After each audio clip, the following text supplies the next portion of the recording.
Hi, I'm Jeff Cunningham, professor at Arizona State University, and I'm here this morning with legendary investor, philosopher, and CEO of Berkshire Hathaway, Warren Buffett. Good morning, Warren. Good morning. My first question for you, I don't know if you've had a chance to Google yourself, but if you Google Warren Buffett, you get 25 million hits.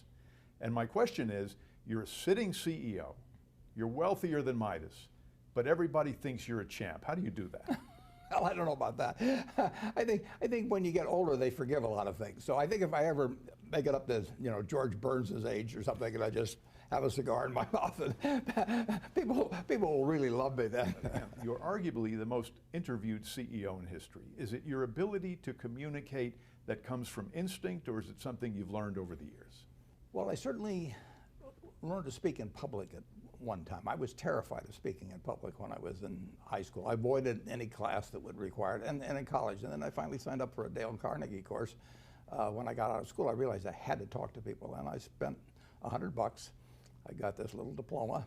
I proposed to my wife during the term of the course, so I really got my money's worth there. But in terms of public speaking, I really had to force myself on that. In terms of talking privately, they couldn't stop me from the moment I started in school or anything.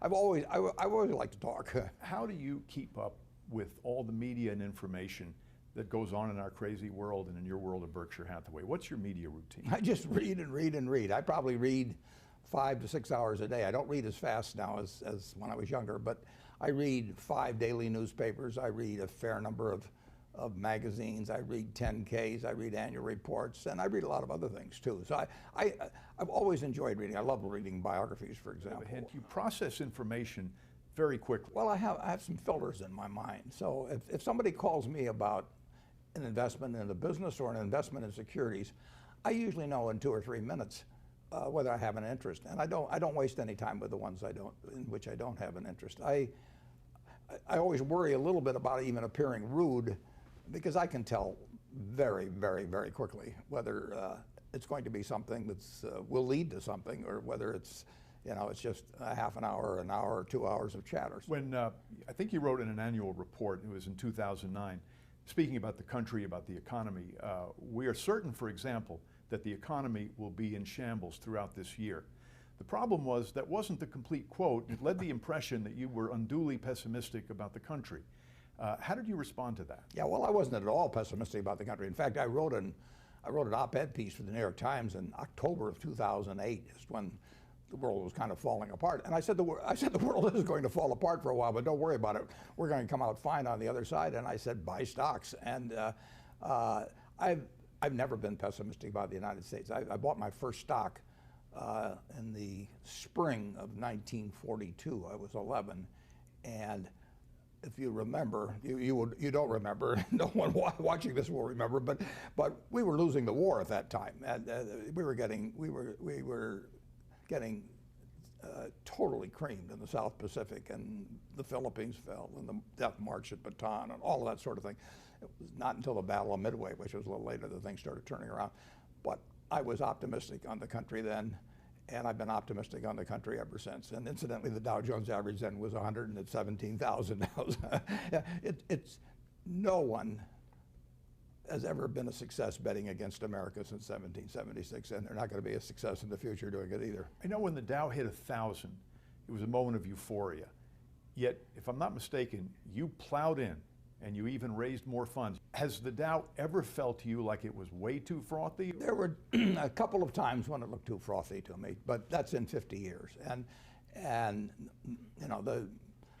I gave a talk in 1999, and it's gotten reprinted in Fortune subsequently. And there have been a couple of times when it really looked to me like people had gotten too excited. But even then, I knew that the country would, any marker that we'd established, we were going to surpass later on. And that continues true to today. I mean, this country's just getting started. I was reading a Lincoln quote the other day. With public sentiment, nothing can fail. Without it, nothing can succeed. And of course, he was talking about what led to the Emancipation Proclamation. When I think about your world, 330,000 people who are employees of Berkshire Hathaway or its subsidiaries, how do you send a message that they are being scrutinized under the microscope by the media at all times? Well, I send a message to their managers. Those 330,000 people work for maybe 70 or so CEOs, and in turn work for me. So my job is to have those 70 CEOs sending out the right message. So every 2 years, I write them a very simple letter. It's a page and a half. I don't believe in 200-page manuals, because if you put out a 200-page manual, everybody's looking for loopholes, basically. But page and a half, it's very hard for them to argue about what I'm talking about. So I tell them, that my reputation, Berkshire's reputation, is in their hands. And not only, and we've got all the money we need. We'd like to make more money, but we got all the money we need. We don't have an ounce of reputation beyond what we need, and we can't afford to lose it. So we never will trade reputation away for money. And they're the ones that are the guardians of that, and that I want them to not only do what's legal, obviously, but I want them to judge every action by how it would appear on the front page of their local paper, written by a smart but semi-unfriendly reporter, who really understood it, to be read by their family, their neighbors, their friends, and it has to pass that test as well. And I tell them I don't want anything around the lines. I tell them there's plenty of money to be made in the center of the court, and I'm 84 and my eyes aren't that good anymore. I can't quite see the lines that well. So just keep it in the center of the court, and if they have any questions, call me. Even the occasional dust-up at Berkshire there will be. is big news. Yeah. And I'll pick on Solomon only because it's history now, yeah, and it's a good a one. lot of time to reflect on that. When you think about what you went through there, what advice do you have for a CEO who's on the media hot seat because of a similar situation? Well, there's a couple pieces of advice on that. The first is that when you find out a bad news, correct it, and if it's necessary to report it, then the authorities report it immediately. The big problem with Solomon was not what a fellow named Mosier did, which was to defy the U.S. government, not ever a very good idea, but that could have been handled.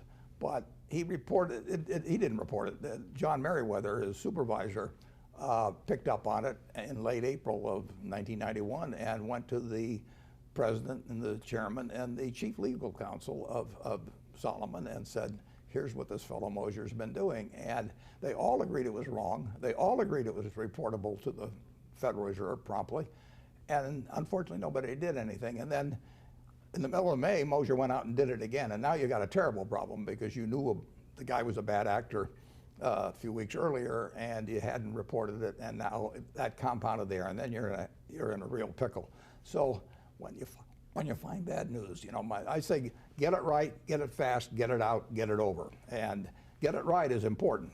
There wasn't any question that Mosier had done it there, but to get it fast and get it out, they missed on. And so deal with you're going to get bad news. I mean, I got 330,000 people. I mean, I will guarantee you that probably dozens of them are doing something wrong right now, and I just hope I find out about it early, and the person below me finds out and lets me know if it's bad enough, and that they stop it. So you can't have a city of 330,000 without an occasional crime of some sort. So it's going to happen, and you've got to do something about it fast when it does happen. I know you're acquainted with the concept that journalists write the headlines before they do the story. What's your advice for this situation? For instance, Walmart pays fewer than 6,000 of its 1.3 million employees the minimum wage. But the headline is, unions decry minimum wage policies at Walmart. How do you solve that? It's very tough, because it's a better story from the standpoint of the writer, and particularly the headline writer. The second story is a better story than the first story. And the biggest sin in journalism that I see, and I think, incidentally, I think I probably, as a CEO, have spent more time talking to journalists than perhaps any CEO in the country. Partly that's because I'm 84, but partly because I like to talk to journalists too. But the greatest sin they commit, you've got to start a story with a hypothesis. I mean, you're looking into something because you have a working hypothesis, but you have to give up that hypothesis if it turns out not to be correct, or if it's misleading in a major way. So I always worry about the journalist that calls me. They've decided what story they're working on, and all they're looking for is confirmatory evidence. So I call it quote shopping. They'll talk to me for 45 minutes hoping they get one quote that confirms their story, and ignoring the other 43 minutes when I tell them things that should limit the story. So it's very natural. You get time invested in it. You've got this working hypothesis.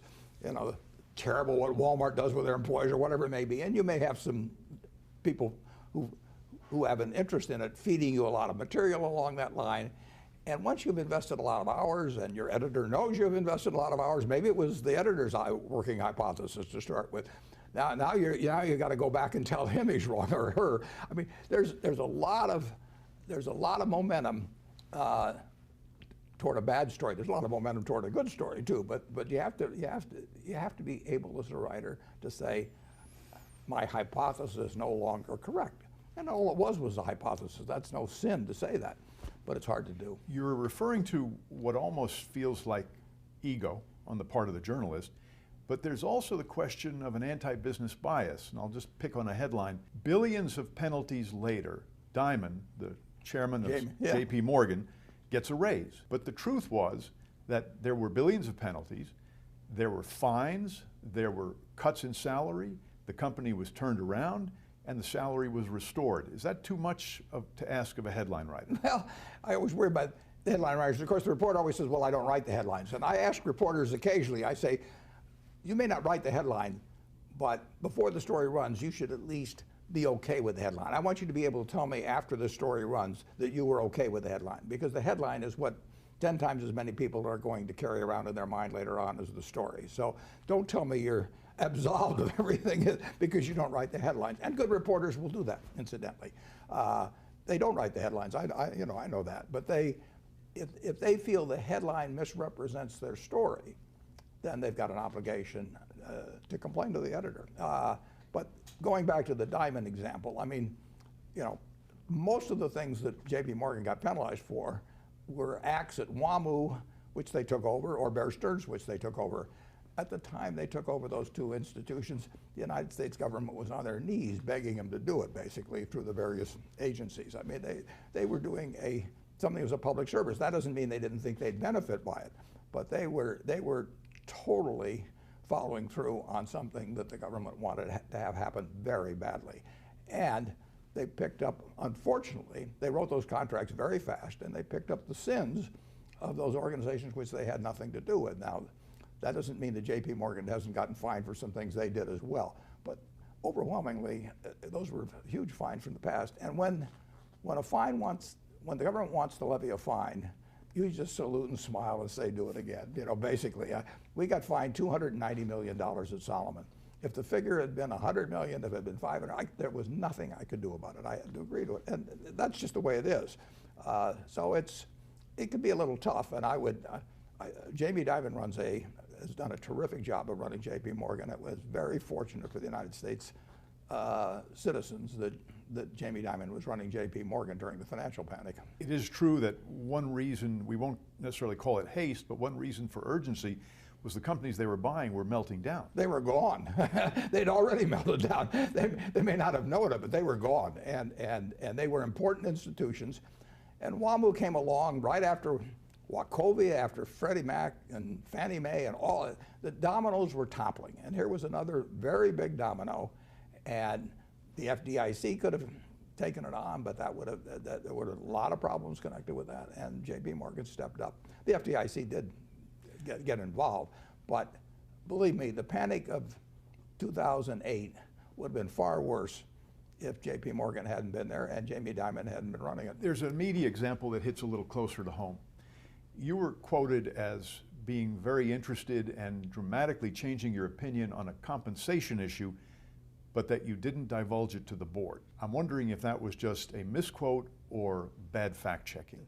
I disagreed with the level of options being authorized, which the Coca-Cola company stated in the proxy material would likely be issued within 4 years. I thought it was excessive. I abstained from voting.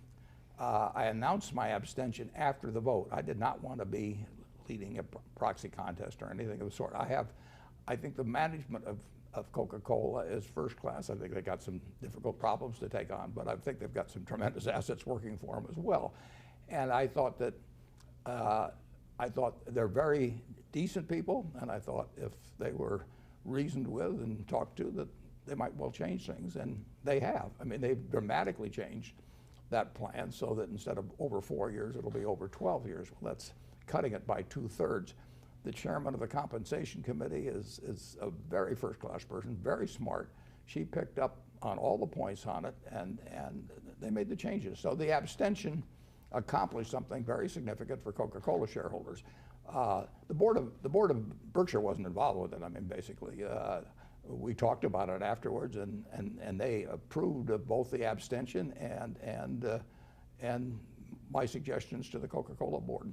There was criticism that you only abstained in the media. Yeah. Yours was what I would call the abstention heard round the world. That reflects a lack of understanding of the boardroom on the part of many journalists, does it not? It really does. I mean, look at what we've accomplished by the abstention. You know, we're the largest shareholder of Coca-Cola. We want to be the largest shareholder of Coca-Cola. We want to be helpful to Coca-Cola. They want to do the right thing. There is no basic conflict at all between us and the Coca-Cola company. In fact, there's admiration on my part for the Coca-Cola management. I thought they made a mistake in doing what they were doing, and the abstention has worked out in terms of vastly changing the plan, and voting no and creating a ruckus would be been a very dumb thing. It would accomplish nothing. They would have dug in their heels. In all likelihood, that's human nature. It might have been more fun for the press, but it wouldn't have accomplished the goal. People they don't really I mean, you're dealing with a human institution. These are decent, high-grade human beings as directors, and I hadn't talked with them about the plan. I was not a director. My son was a director, but I wasn't a director. I did not know they were going to say that they were authorizing those shares to be issued over 4 years. When I read it, I thought it was a mistake. And what should I do? Should I start condemning all these people to Coca-Cola, telling the world they're terrible people? They're not terrible people. What I should do is convey my feelings to them. And I'm not going to vote for it and then talk to them afterwards. I mean, this was shortly before the annual meeting, but I did abstain. And then I talked to them, and now we've got a very sensible plan. And no personal relationships have been damaged. People do not feel they've got an enemy out there, which they don't have. It just makes sense in terms of human behavior. But it would have been a better story if I'd taken out ads or something and said this is the worst thing that's happened in history. The journalist's pet peeve, of course, is the banks, as we've been discussing. They see headlines where Bank of America has to pay $18 billion in penalties, and the follow-up is, why isn't anyone going to jail? Why is it that journalists look at business results as a crime to be punished? Well, I think that there have been individuals do things in business that they should go to jail for, and they have, and sometimes they should, and they haven't gone to jail. But there's two different. There are corporate sins. I mean, take the Solomon situation. The fellow that committed the original act, I think he went to jail for 4 months. I mean, he is the guy that caused our problems. But the second problem was not reporting it. Now, did you send somebody to jail for that or something? I don't think so. You penalize the company big time. I don't think you put them out of business or anything of the sort. We paid a big price for the fact that Moser's actions were not reported to the Fed in a timely manner. It was important that the company pay that fine, and that we acknowledge the fact that that was a very wrong thing to do. You don't go around insulting the United States government on its regulations for selling U.S. bonds. But for an action, I think Moser probably should have gone away for a lot longer period, but I may be biased on that. But I don't think other people should have. And you just have to make a determination about when the activity of some individual is criminal. I think that they should be prosecuted. But every time something goes wrong at the corporate level, we've had things go wrong at the corporate level. I will promise you that in the next 5 years, something will happen at Berkshire that is the wrong thing for somebody at the corporation to do. I mean, and we'll correct it, but it's going to happen from time to time. And I don't think I should go to jail if one of our 330,000 people does something they shouldn't do. But in a sense, we're speaking of two sides of the same coin. The first one was the abstention, where journalists don't understand the boardroom, in a sense, and how it works. They don't participate in it. The second one is a misunderstanding of civil versus criminal law. it's not only a journalist issue, it's a country issue. Is there something we can do to better educate journalists? Should they be taking sabbaticals and working for Berkshire for 6 months or a year? Wouldn't be a bad idea. You know, it is very tough that, I quoted Mickey Mantle as saying one time that it's amazing how easy this game is once you get up in the press box. I mean, you know, and there is that problem. Of course, at the Washington Post, they used to say you don't have to be dead to write obituaries, so it isn't necessary that you have experience in everything to write about it. But particularly if you're going to be a business journalist or a political journalist, you really should understand business. And going back to our boardroom example, boards are social organizations as well as having business responsibilities. But it's very important to understand how human beings act. And I've been on 19 boards. I mean, I can tell you that most journalists probably, and most Americans, and maybe many many people that write about business, they really don't understand the dynamics within a boardroom, and it's a little hard for journalists to be planted in boardrooms around the country. But I do think that business journalists, they have to understand accounting. You can't write about business without understanding accounting. And I run into a lot of journalists that really don't understand accounting, and that's too bad. It's just that's the language of business, and that's important to understand. The best business journalist I've known has been Carol Loomis, and she didn't start out knowing anything about business, but she wanted to learn, and she is smarter at the end of every day than she is at the start of the day. Not very many people you can say that about, but she learned about accounting, she learned about all aspects of business, and as a result, she became the best business writer in the United States, or maybe the world. You know that Jim Michaels, my former editor at Forbes, and I were talking one day about Carol Loomis. I will say this for Carol, I've seen her start stories and find out that she was wrong in her working hypothesis, and she wrote according to the facts that she found out, and she was very good at finding out facts, very diligent, and that's why she wrote relatively few per year. But any story she wrote, you were going to learn something by reading, a lot by reading. The world of journalism and media has changed, and it's reflective of the world that Carol represented, the detailed, long-form story. Content today is a commodity. And I'd first like to ask if the fact that it's a commodity had something to do with, I'll qualify it as your change of heart about the Washington Post and your interest in media general. I wouldn't say it changed it too much. I mean, the Washington Post was selling the newspaper, basically, and that changed my forever commitment to it. And I also felt that I wouldn't be running Berkshire someday, and this would be a smaller commitment that we would usually make to marketable securities. And there was a very logical deal that could be worked out to redeem our shares that would be good for both the company and for Berkshire. So it was not really my feeling about newspaper journalism. Washington Post was getting out of the newspaper business. We were getting into it more at about the same time. The newsstand is becoming social media in some respects. If you look at these numbers, they sound like a Berkshire deal. 1.1 billion, that's the number of visitors Facebook gets per month. 900 million is the number of visitors Google gets per month. So news is seen now through the filter of what our friends think is interesting.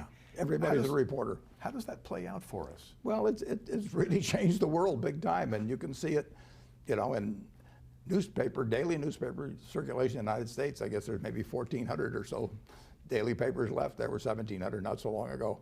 And their numbers are going to go down, and their circulation's going to go down, and their earnings are going to go down. So it is, the print daily newspaper is, you know, it's been in decline for some period. It's going to continue in decline, and people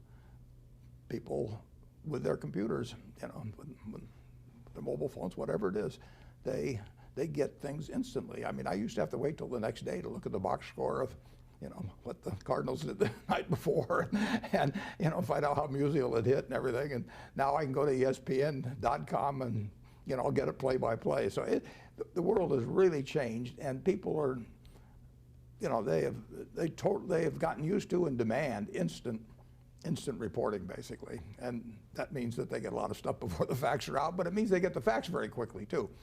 they can get their financial news much faster now than when they waited to the next day to see where their stocks had closed. There's a silver lining you may not be aware of. Social media, the big play right now is Twitter for news organization. Warren Buffett and Berkshire Hathaway alone are 39 characters in a 140-character tweet.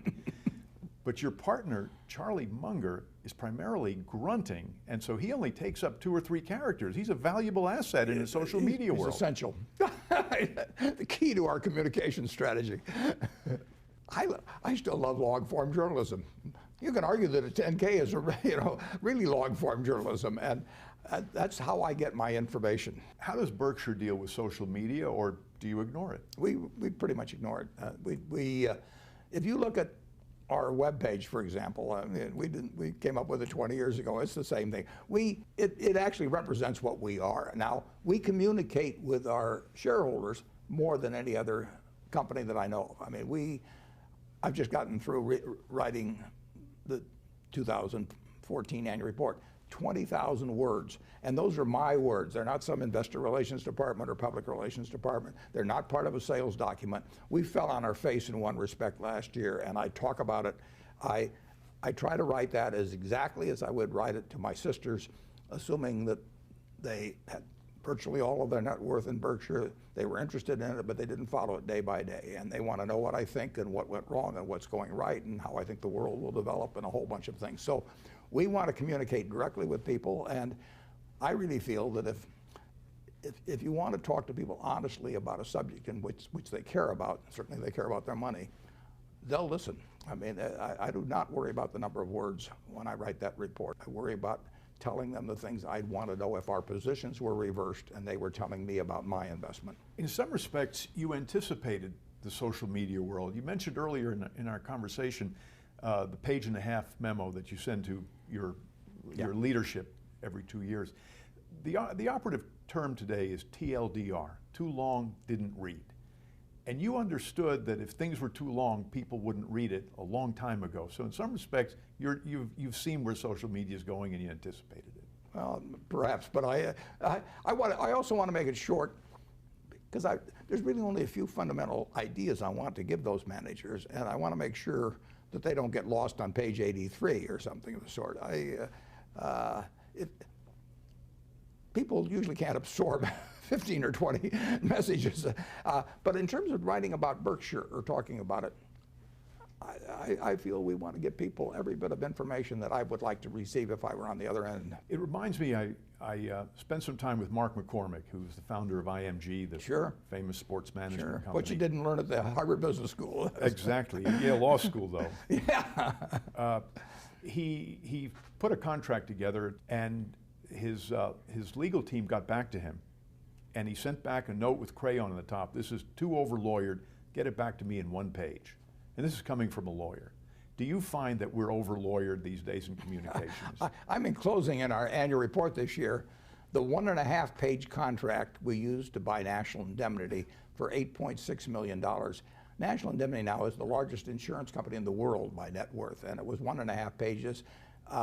We've had 1-page contracts for other companies. I can't seem to pull this off anymore. I mean, I send these 1-pagers out to our lawyers and say, let's get it down to this and let's get it done by next week. But the world seems to change on that. I still